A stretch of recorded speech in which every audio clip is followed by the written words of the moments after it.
Lyca production சுபாஷ் கரன் வழங்கும் Arun Vijay, Amy Jackson, Nimisha நடிப்பில் டிரெக்டர் விஜய் இயக்கியிருக்கக்கூடிய மிஷன் சாப்டர் 1 திரைப்படம் ஜனவரி 12ஆம் தேதி ரிலீஸ் ஆக இருக்கு. குடும்பத்தோட தியேட்டருக்கு போய் பார்த்து என்ஜாய் பண்ணுங்க.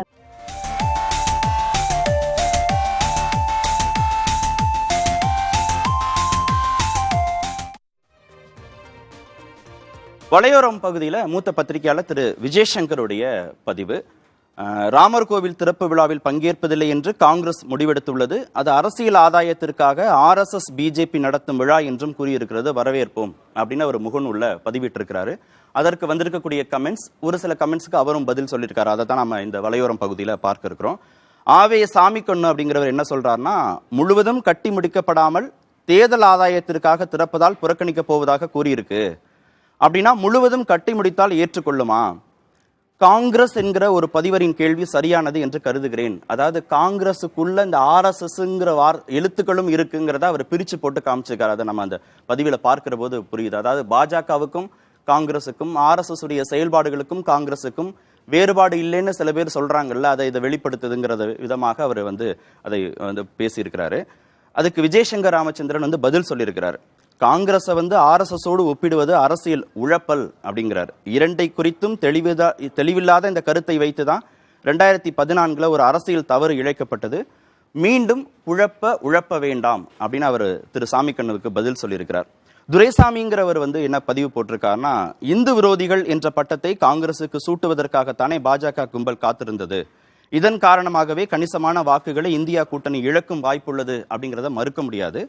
இதை அறிந்தும் முடிவெடுப்பதற்கு உண்மையில் பெரும் துணிச்சல் வேண்டும். அது காங்கிரசுக்கு இருப்பதை போற்றலாம் அப்படின்னு திரு துரைசாமிங்கிறவர் பதிவிட்டிருக்கிறாரு. அப்துல் மஜீத் அப்படிங்கிறவருடைய கருத்து என்னன்னா, காங்கிரசின் தலைமை சொன்னா கேட்க யாரு?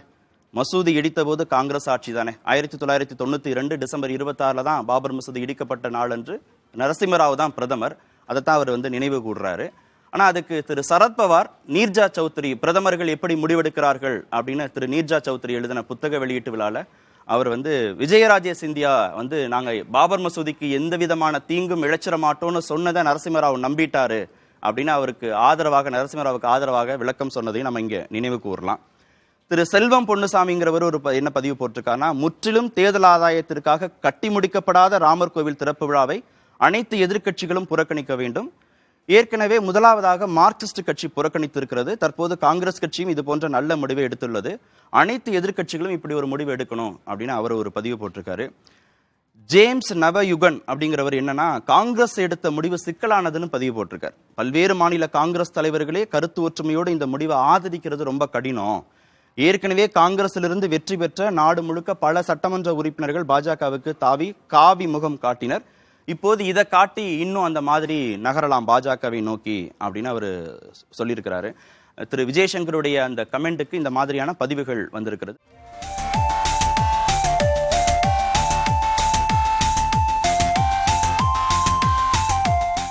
லைகா புரொடக்ஷன் சுபாஷ் கரன் வழங்கும் அருண் விஜய், எமி ஜாக்சன், நிமிஷா நடிப்பில் டிரெக்டர் விஜய் இயக்கியிருக்கக்கூடிய மிஷன் சாப்டர் 1 திரைப்படம் ஜனவரி 12ஆம் தேதி ரிலீஸ் ஆக இருக்கு. குடும்பத்தோட தியேட்டருக்கு போய் பார்த்து என்ஜாய் பண்ணுங்க.